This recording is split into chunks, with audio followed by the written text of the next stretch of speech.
I think that's the thing. A lot of people ponder away and get the flip chart and do so many scenarios. And, you have to make things happen. If you watch things happen, someone else will do it. You actually have to make things happen.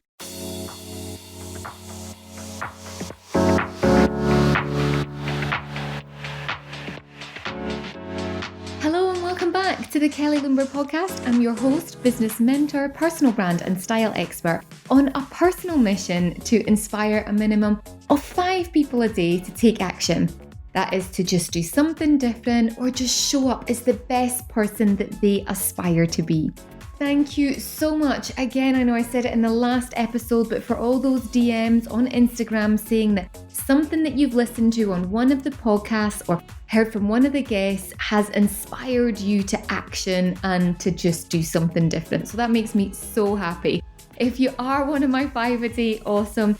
Please drop a review or come and say hi on Instagram because I'd love to meet you personally. Now, let me tell you, in this episode, you are not going to be disappointed. I sat down with Donna Benton over a long overdue catch up to find out what she was up to since selling her final stake in The Entertainer.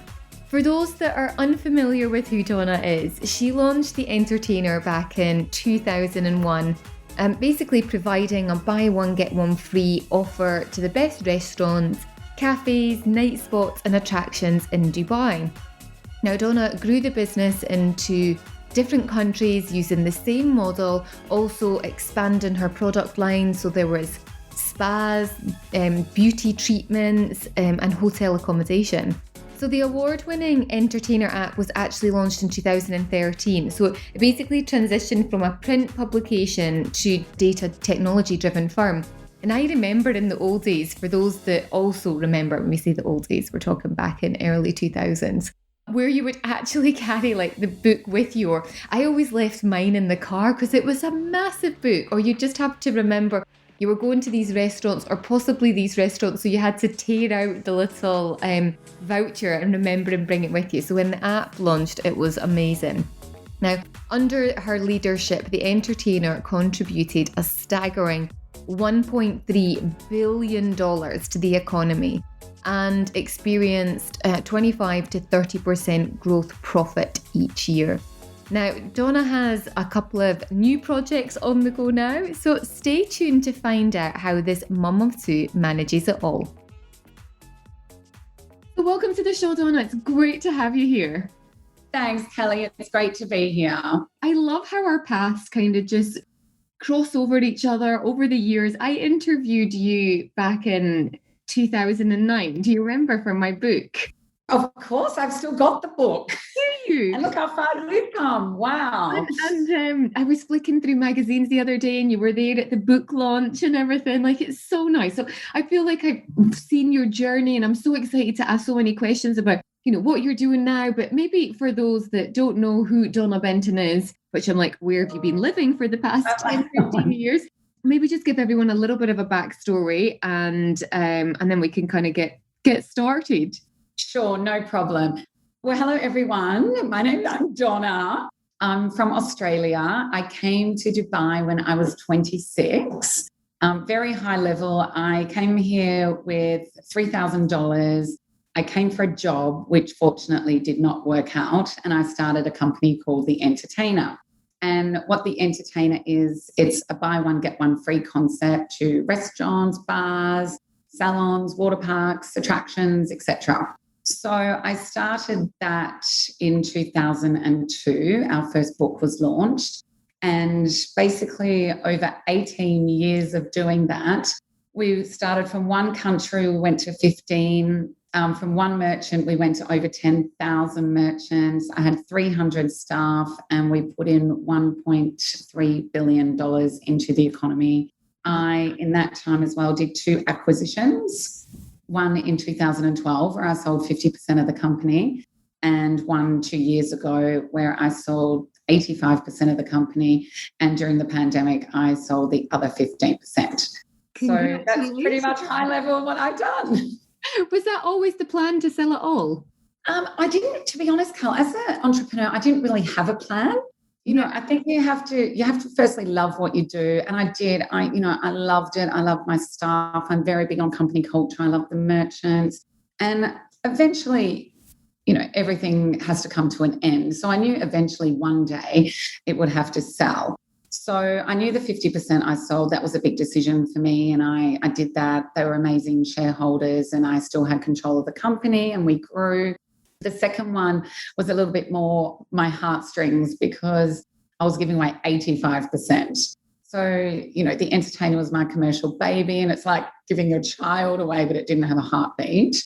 So it was a really big decision for me. It just wasn't about the money. It was also about what next? What am I going to do?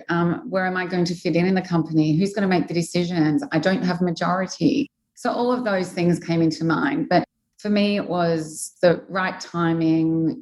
I just got divorced as well. So I had to think of my kids and the future. And it was just the right timing for me to be able to do that. There's so much in that conversation that I want to go back on. The company culture. Like I remember coming to your office and then you had you had a little salon in your office. I know. I had a hair salon because, I love company culture, but I thought everyone wants to look nice, and these were my staff. I wanted them to look nice. So if I could provide back to them. So I built this little salon and it was great. It was L'Oreal products and everything. And as company culture, we gave everybody a free treatment once a month, any time of the day. So it didn't matter. And then I hugely subsidized it where it was, 40 dirham for a blow dry, 15 dirham for a manicure or pedicure, but they could only go before work, after work, or in their lunch break. So everyone loved the salon. That was just one thing that we did there. What else did you do then? If you're speaking on company culture, what else did you bring in that made the staff that were working there love it so much and stay with you? Because I know that you had a lot of employees that were with you for the whole duration and are still there.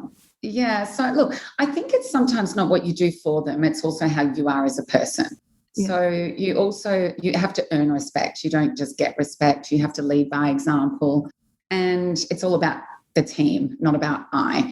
So you acknowledge people for one. You know their names, you know their kids' names. They're a person, not a number. Mm-hmm. So I was really big on that. We got excited, when we did deals or we signed in merchants, it was just really high energy. I acknowledged birthdays, birthday cakes, took people out for dinners when there were celebrations. We did Christmas parties, we did Eid, we did prizes. So there was a lot that we did and a lot we did spasmodically as well.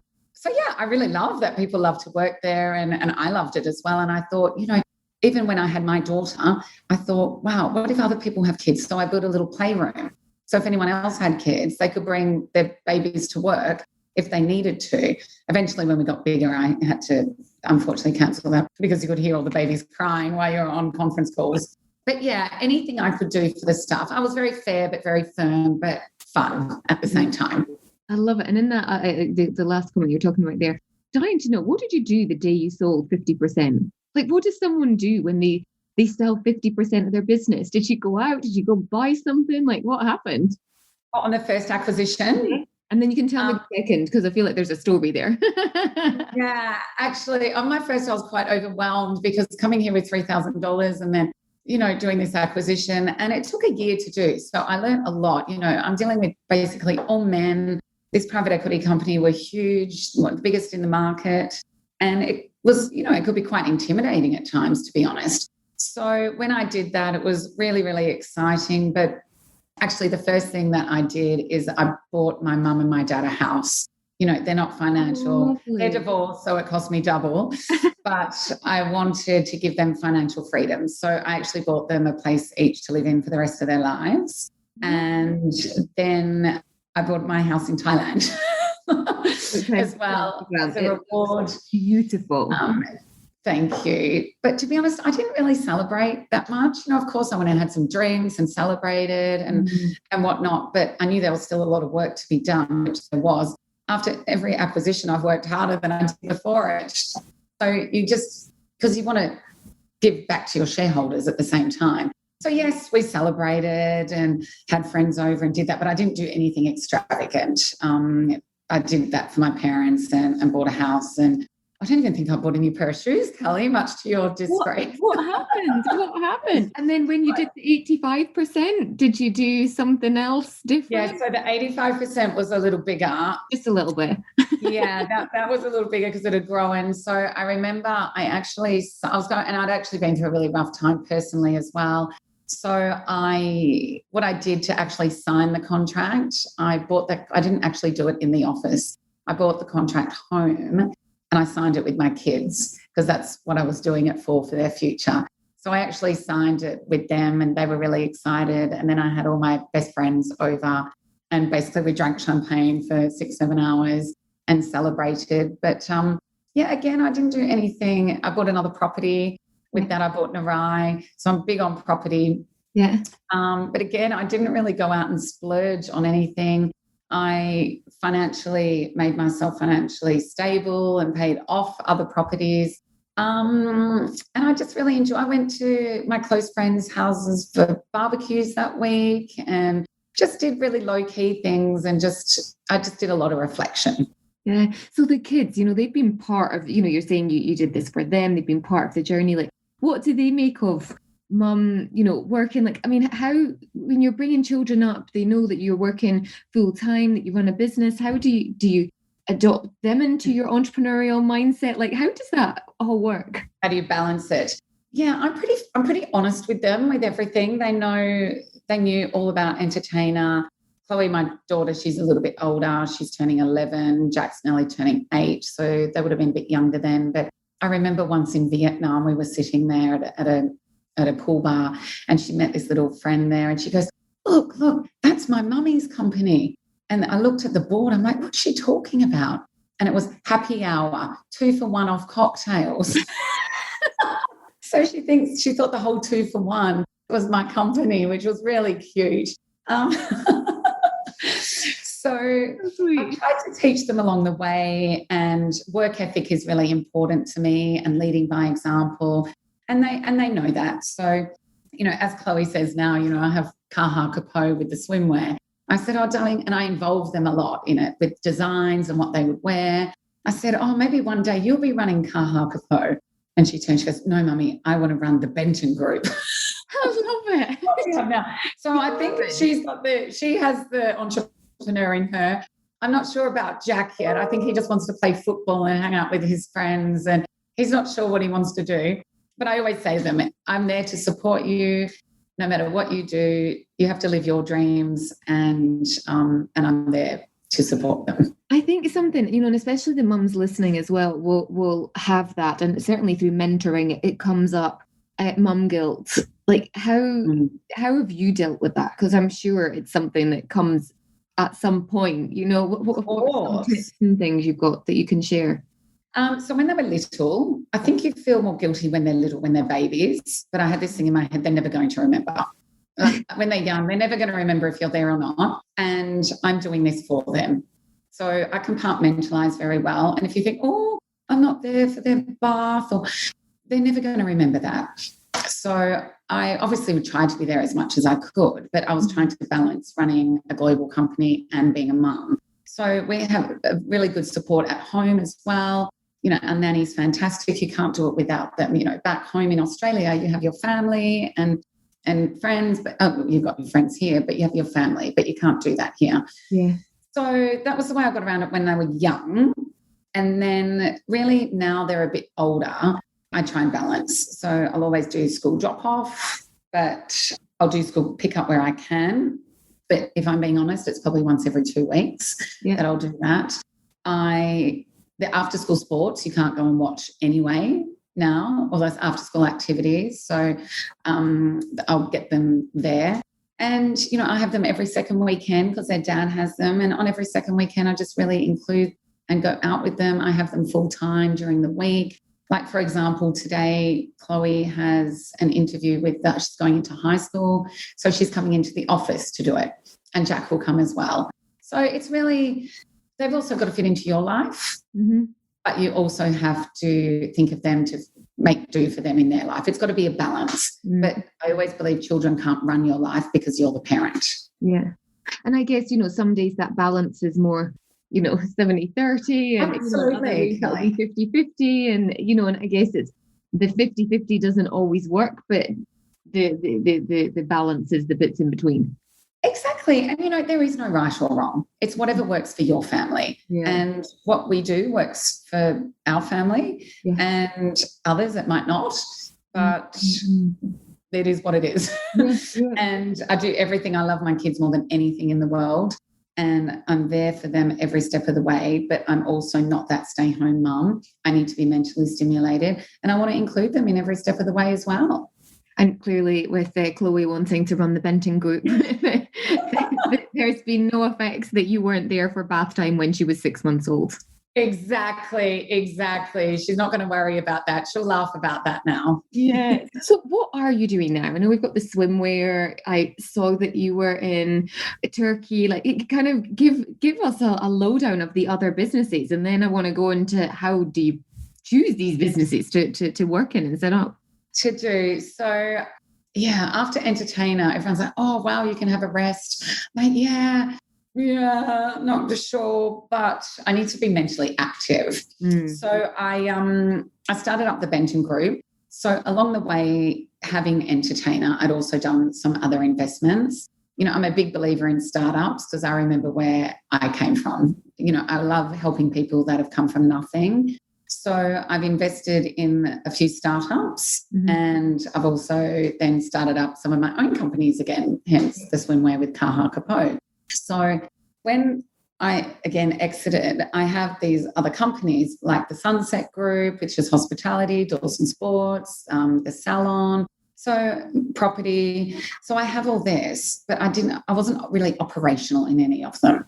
And I want to be operational. I want to build something up again. So then that's where the swimwear came in, that excited me. There was passion coming from Australia. I think we're pretty good at swimwear. Yeah. So that was just really the next step for me. And to get the right people on board, I was doing it from absolute scratch. I have a shareholder as well, Ben, who's also my shareholder in our partner in Dawson Sports.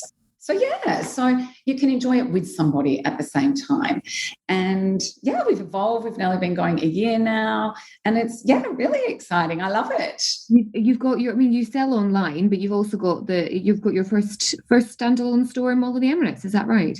Correct. So that's our flagship store. We sell online globally, and we're selling in all the Debenhams here. Yeah. So we also do third party as well. We sell into other countries, like we're in a beautiful department store luxury in Poland. We're in Russia. We've gone to about 11 countries. So, it's really exciting and the exciting part is even if we sell, 650 dirham online, it's like, yes, it's another sale. It's back to basics. It's really back to basics. And I love it. It's like back to a family environment. Yeah. So how do you know what businesses to invest? Is it that you're going on, obviously that there's a business there. How do you choose things that you're passionate in, or is it that there is an opportunity, or is it all of that? How do you know you're making the right investment? How do we select? My first rule is I have to have passion in it. Yeah. If you don't have passion in something, you can't contribute to it at all. So you have to have passion in it for one, and the figures need to work out too. So firstly, I have to enjoy it. Secondly, I do a feasibility and make sure the figures stack up. And then thirdly, I just strike while the iron's hot, and you just have to do it. I think that's the thing. A lot of people ponder away and get the flip chart and do so many scenarios. And, you have to make things happen. If you watch things happen, someone else will do it. You actually have to make things happen. And that's where I'm quite a doer like that. And even now I'm looking at the rest of the year with investments, and I've got those planned out, and then you just go and do it. Yeah, I don't think there is a secret formula, to be honest. Everyone hopes there is, but I don't think, look at you with your company. You love it, you just do it, and look where you are now. And like a gut feeling, right? It's your second brain. Yeah, love it. So I saw pictures recently, you were in Bodrum. So what are you working on there? So Bodrum is part of the Sunset Group, okay, which we're in with the hospitality, and we've started a hotel profile. We've started a hotel company called Met, and Met Bodrum was our first one. So we bought the hotel. They're all 5-star. It's all very luxury lifestyle living because we are really good at sunset in F&B. So restaurants, that's our industry. So with all our hotels that we'll do now, we'll put all of our F&B in them. But I know it was beautiful. I would love to take loads of credit for it. I'm an investor. I'm on the board and I give advice. But the operational guys, Antonio and Naz, they're the real rock stars in it, to be honest. But we work as a team. And yeah, we have an amazing, amazing management team there. And that's one company that is really going places. And where's next then? So if you're saying that all the F&B, have you got ideas or where would you like to be next? At the hotel? Yeah. We're looking at Mallorca next, potentially. Dubai is another one. So we have a hit list. I'll give you 2, but there's roughly about 7 on the roadmap. Obviously over 3-4 years. Yeah. So one of the big things that kind of you're talking about throughout sort of your journey, and going into different businesses and this sort of identity piece, I think people struggle with it maybe when they have kids or when the kids leave home or when they sell their baby in your business. How was the identity piece for you? Do you ever lose that? I'm not Donna the entertainer anymore. Like, how did you deal with that? I don't know, to be honest. I didn't really think. I feel like, you're the Jennifer Aniston of Friends. She's always going to be known as Friends, and I'm always known as Donna from The Entertainer. It's a bit like I feel like I'm stuck in everyone's phone as Kelly the stylist, and I'm like, exactly. I'm not anymore. I'm not Kelly the stylist anymore. Because everyone remembers you where you started, which is not a bad thing. But it's hard to get out of that. And look, entertainer, I was there for 18 years, so I totally understand and I'll always have a place in my heart. But I have different goals and different dreams. And so look, the identity thing to me, I'm not bothered by that sort of thing. I'm very much, everything I do, whether it be social or media, anything, it's really to promote businesses or for the company culture. Or, I'm not worried about myself in anything. I know that you're very much brand and you hate to hear that, but I'm very much, I'll do things to really benefit everyone else, if you know what I mean. Like for this podcast, I love helping people. And again, that's to help, to give advice or whatever it may be. So I know some people go through identity crisis and this was me and what about now?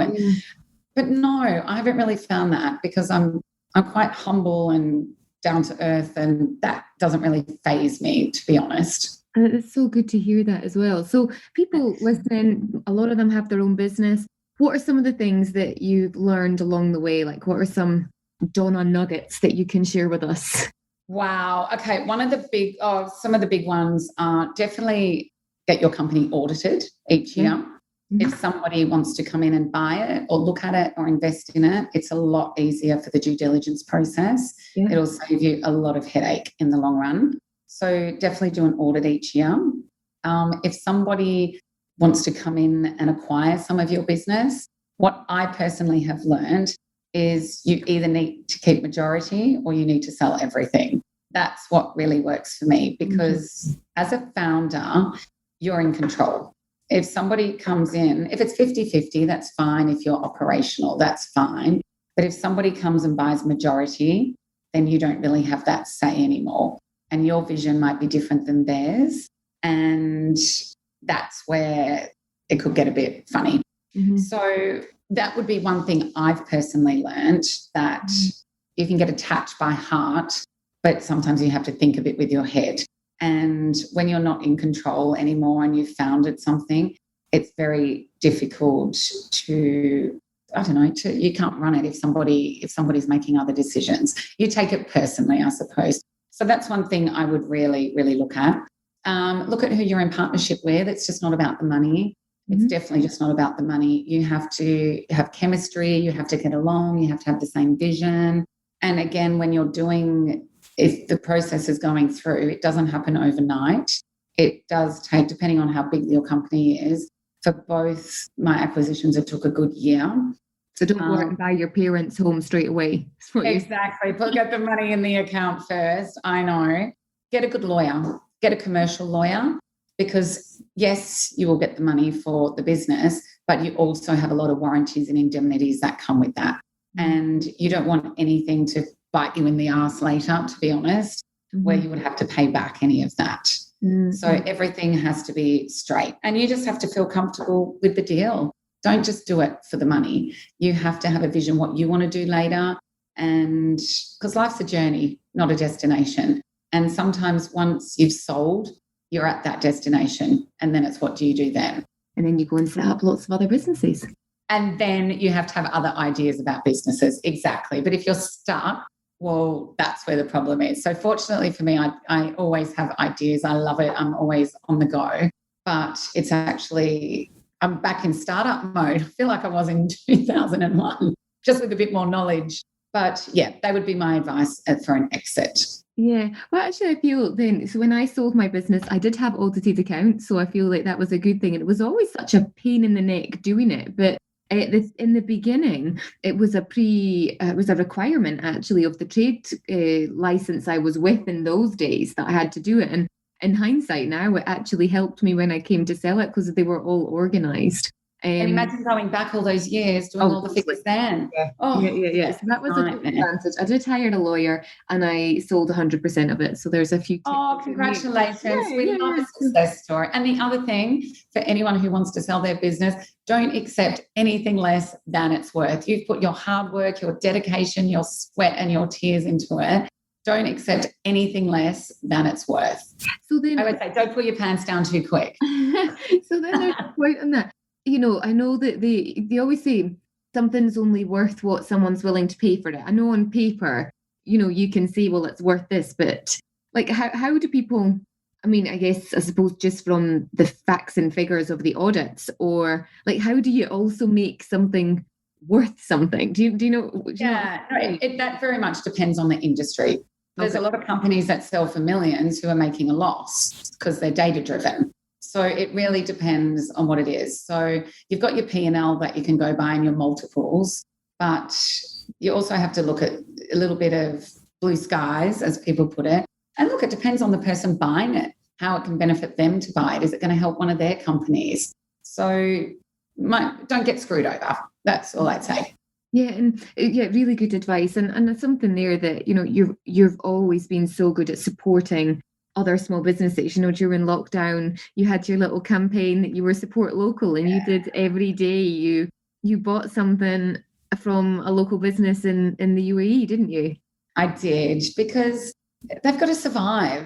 You know, what people didn't realize is, you know, yes, the bigger businesses, you also need to support them because they have more staff, more inventory, more OPEX, etc. Mm-hmm. But these small guys as well, they also need supporting. So everyone needed supporting. Yeah. And I did buy from some bigger companies to startups to SMEs, and money makes the world go round. So if everybody just spent maybe 50 dirham, I don't know, every second day that bought something that they needed, then it would help businesses go around and to employ people, and people would get their jobs back. And it's a vicious circle. So that's why, you just try and help where you can. Thank you. And you bought my tipple without the dribble mat. So thank you so much. I did. And I love those mats. And that wasn't even in the 30 days. I carried them in my bag. I love them. Yeah. And, you know, I brought them here in Barcelona as well. And I was out in a rooftop bar the other day, and everyone was like, what is that? And it was perfect. Perfect. Nothing worse than wine dripping on your dress. I know. Or on your laptop when you're sitting. Yeah, exactly. No, I love them. Anyone who needs those, I highly recommend these wine mat. They're very good and very well priced. Oh, thank you. So do people come to you all the time with business ideas? Like, do you get DMs or what happens? How do you manage that? I do get a lot of that, to be honest. I get a lot of, can I chat to you for advice or mentoring or investment? And listen, I love helping people, and I can where I can, but I'm also running my own businesses as well and have my own staff. And it's just, and I'm multitasking with my kids. And so I really help people where I can, but there's also a limit where I can as well. That's the only thing. And, you know, I love mentoring, but I can't do it every week because I don't have that time. And I go and work in my shop every Thursday afternoon. You know, I put the uniform on, go and work. because I like to see what's selling and what's doing. People look at me weird and go, why are you working in the shop? I'm like, because I want to work in the shop. What's been some of the things when you've worked in the shop that's been like a surprise, as a customer said something, or you've learned something good or bad out of that? Because not everyone, I guess, who comes into the store knows who you are. No, of course not. No, definitely. I think they just think that I'm the Australian manager, which is great. And then I just ask them, I get their feedback on the product. I mean, listen, I've seen so many more breasts and tied tops and seen people naked because they want my advice. Yeah, it's quite bizarre what you actually see in a swimwear shop, to be honest, and what you hear in a swimwear shop. But, you know, and I'm all about as well, like body confidence. You know, some of these women have got gorgeous figures and they think they're bigger. And I'm like, no, you look great. And I generally think they look great. If I thought something didn't, I would actually say, no, why don't you try something else? I'm very honest as well. But yeah, I actually get a real buzz out of it, because when someone buys something, it's something you've created and it's your brand going out there in the market. So I really enjoy, and I love chatting. I've met the Maldives president. He came in one day and his wife. I've literally chatted to loads of different people, and yeah, I really enjoy it. Oh, lovely. What's your favourite piece? Like, have you got a favourite swimwear? I love my turquoise one. What's that one called? Do you remember? That's called the L. That's called the L. I mean, I'd be lying if I didn't have to say I love the Donna, which is a one piece. I love that. But I'm more of a bikini girl. For me, it's called the Ainsley top and the cherie bottom. Okay. That's my favourite cut. Okay. But I love all of them, but I'm probably a little biased towards the Ainsley and cherie. So do you have that in every colour? And the 80, which is the bandeau. Ah, okay, perfect. Yeah, which is one of our best sellers. I do have a lot of swimwear now. So how can people find more about your businesses, what you do, the swimwear? Like, is it all under one place that you can come to a website, or do you share it all on your social media? How can people find out more? Where can they find you? So we have the Benton Group. So we have that as a website. So that's quite corporate. Or they can follow us on Instagram, that we put things on.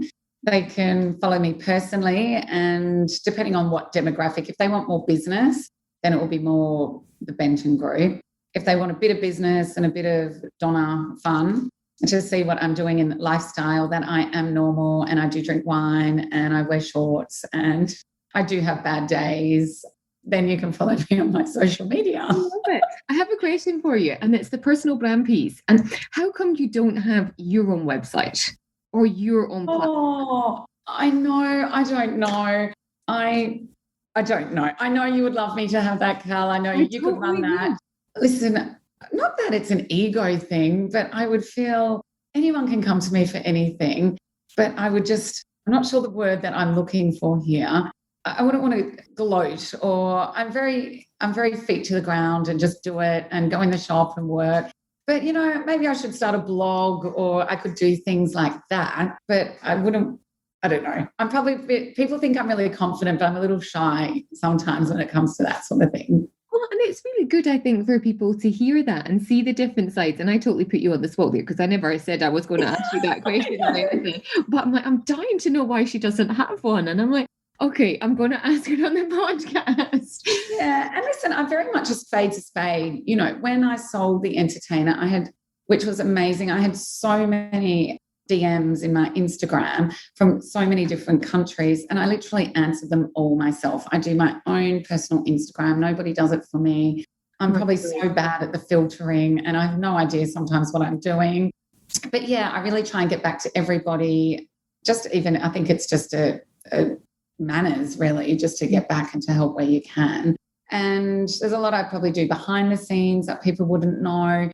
But yeah, I mean, saying that, gosh, I'm definitely up for answering. But I mean, yeah, I'm happy to, maybe if there's enough people that would want to do a blog or a website, I'm happy to put it out there. But sometimes I think I'm actually not that interesting. I think everyone listening would disagree with that. But maybe I've planted a little seed to Donna, and who knows where that might Michael, thank you so much for your time today. It was so good to have. Honey, thank you so much. Thank you for having me anytime. No, brilliant. Just words of wisdom. And it's just always great to connect with you. And just another, what are we now? So that was 2009 when I interviewed you. So yeah, we're 12 years on. Gosh, when you're back, we'll get your mats, your glass mats out, and we'll have a rosé to celebrate. Oh, sounds perfect. Well, wishing you a fabulous summer. Always great to speak to you. Take care. Thanks, hon. You have a great summer too. Bye.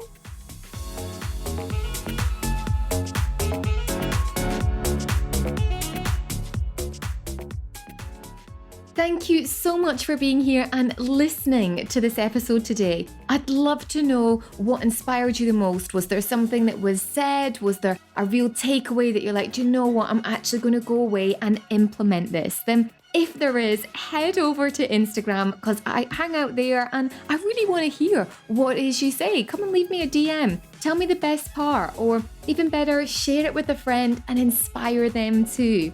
We are growing weekly and it's all down to you. Thank you so much in advance. Reviewer of the week actually left this message and it made me so happy. Awesome podcast. Every episode gives me an insight into how I can grow my business brand and manage my life around this. Can't wait for the next episode. That was from DKUB2387.